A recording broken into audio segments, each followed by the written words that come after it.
আমি ডক্টর শীর্ষেন্দু দত্ত। আমি পেশায় একজন শিক্ষক এবং দায়িত্বে একজন প্রধান শিক্ষক।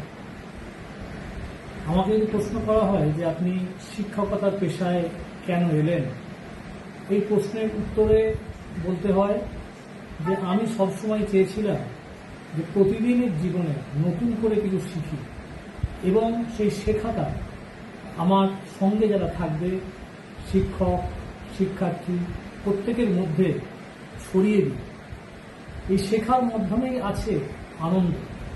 আমি প্রতিদিনের জীবনে শ্রেণীকক্ষে ছাত্রছাত্রীদের শুধুমাত্র বই থেকে পড়া শেখাই না, তাদের শেখাতে চাই যুক্তিপূর্ণ আলোচনা, তাদের মধ্যে তৈরি করতে চাই প্রশ্ন করার সাহস, এবং তারা যাতে সমাজে প্রতিষ্ঠিত হতে পারে, একজন সুনাগরিক হতে পারে, তারই চেষ্টা করে রেখেছি।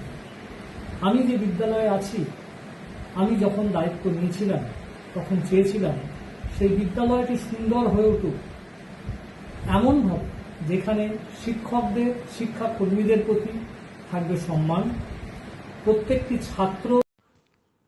নমস্কার, আমি ডক্টর শীর্ষেন্দু দত্ত। আমার পরিচয় একজন প্রধান শিক্ষক হলেও আমি নিজেকে আজও একজন শিক্ষক হিসেবেই পরিচয় দিতে বেশি স্বাচ্ছন্দ্য বোধ করি। কারণ আমার বিশ্বাস, পদবি মানুষকে দায়িত্ব দেয়, কিন্তু একজন শিক্ষক হওয়া মানুষকে উদ্দেশ্য দেয়। শিক্ষকতা আমার পেশা হিসেবে নয়, জীবনের এক সাধনা হিসেবে বেছে নিয়েছি। প্রতিটি শিশুর মধ্যে যে অদৃশ্য সম্ভাবনা লুকিয়ে থাকে, সেই সম্ভাবনাকে।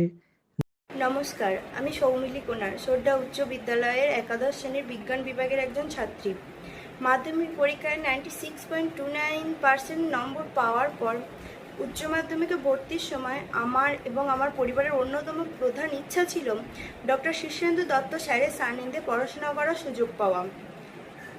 বিশেষ করে পদার্থবিজ্ঞানের বিষয়ের প্রতি আমার আগ্রহের পিছনে স্যারের শ্রেণীকক্ষের প্রাণবন্ত প্রদর্শন, সহজ ব্যাখ্যা এবং বিজ্ঞানকে অনুভব করার মতো করে শেখানোর পদ্ধতি বড় ভূমিকা রয়েছে। পদার্থবিজ্ঞানের গবেষণা আমাকে প্রশ্ন করতে শিখিয়েছে, কিন্তু শ্রেণীকক্ষ আমাকে শিখিয়েছে সেই মূল্যবান প্রশ্নগুলো করে শিশুরাই। তাই আমি কখনো শুধু সূত্র শেখাতে যাইনি, আমি চেয়েছি তারা যেন যুক্তি করতে শেখে, পর্যবেক্ষণ করতে শেখে, নতুন কিছু আবিষ্কারের সাহস পায়। যখন কোনো শিক্ষার্থী নিজের কৌতূহলকে নিজের শক্তিতে পরিণত করতে পারে, তখনই আমি মনে করি আমার শিক্ষকতা সার্থক হয়েছে। যে কোনো সচেতনতামূলক বিষয়গুলো সাধারণত সরকারের তরফ থেকে বা প্রশাসনের তরফ। একজন প্রধান শিক্ষক হিসেবে আমি সবসময় চেষ্টা করেছি এমন একটি বিদ্যালয় গড়ে তুলতে যেখানে শিক্ষক সম্মানের সঙ্গে কাজ করবেন, শিক্ষার্থীরা আনন্দের সঙ্গে শিখবে এবং অভিভাবকরা আস্থার সঙ্গে বিদ্যালয়ের পাশে থাকবেন। একটি বিদ্যালয়ের সাফল্য কখনো একজন মানুষের সাফল্য নয়, এটি শিক্ষক, শিক্ষার্থী, অভিভাবক, কর্মী এবং সমাজের সম্মিলিত প্রচেষ্টার ফল।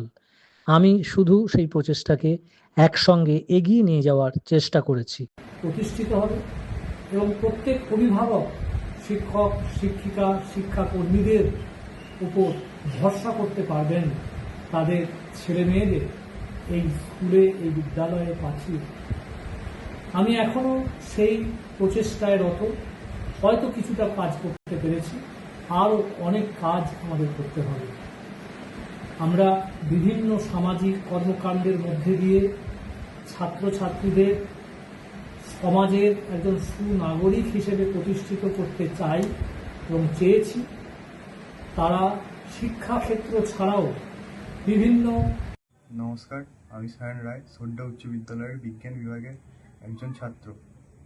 আমরা অনেক শিক্ষক পাই, কিন্তু খুব কম শিক্ষকই একজন ছাত্রের ভেতরের মধ্যে থাকা সম্ভাবনাকে চিনতে পারেন। শীর্ষেন্দু স্যার তাদের মধ্যে একজন। স্যারের অনুপ্রেরণার ফলেই আমরা জেলা বিজ্ঞান মেলায় প্রথম স্থান অধিকার করি। সোড্ডা উচ্চ বিদ্যালয়ের 2026 বর্ষে সরস্বতী পুজোয় আমরা যে ভোগের ব্যবস্থা করেছি সেটা সম্পূর্ণ ভেগান ভোগ।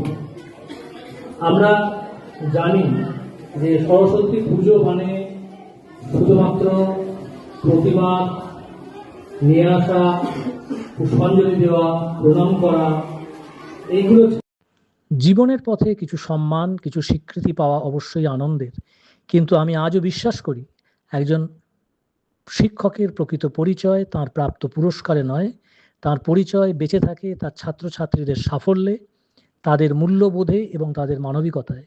বহু বছর পরে যখন কোনো প্রাক্তন শিক্ষার্থী ফিরে এসে বলে, স্যার আপনার শেখানো একটি কথা আজও আমার জীবনের পথ দেখায়, সেই মুহূর্তের আনন্দ কোনো সম্মানের সঙ্গে তুলনা করা যায় না। যদি আমার কর্মজীবনে আমি কিছু অর্জন করে থাকি, তবে সেই অর্জনের প্রকৃত অংশীদার আমার সহকর্মী, আমার শিক্ষার্থীরা, তাঁদের অভিভাবক এবং সোড্ডা উচ্চ বিদ্যালয় পরিবার। তাঁদের প্রতি আমার আন্তরিক কৃতজ্ঞতা। আমার বিশ্বাস ছিল, আজও আছে, ভবিষ্যতেও থাকবে। একজন শিক্ষক কখনো শুধু পাঠদান করেন না, তিনি আগামী দিনের সমাজ নির্মাণ করেন। ধন্যবাদ।